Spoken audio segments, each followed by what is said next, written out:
পাচ্ছেন যে গরমের তীব্রতার কারণে আপনাদের জানাতে কষ্ট হচ্ছে, তবে আমাদেরকে কথা মনে রাখা উচিত, আমাদের ফিলিস্তিনের মধ্যম গণমাঠে তারা তো রক্ত দিচ্ছে, ঘর বাড়ি হারিয়ে তারা শিশু সন্তানকে হারিয়ে মা বাবা হারিয়ে তারা পথে বিচলি হয়ে মাটির সাথে মিশে গিয়েছে।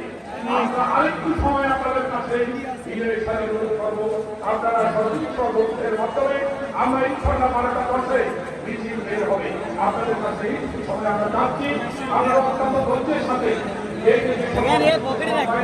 দায়িত্ব পালন করছেন। আপনাদেরকে ঈদের সাথে অনুরোধ করছি, এই দিনে কেউ দাঁড়িয়ে না থাকি, আপনাদেরকে সার্বিকভাবে আপনাদেরকে সজাগ থাকার জন্য ঈদের সাথে অনুরোধ করছি।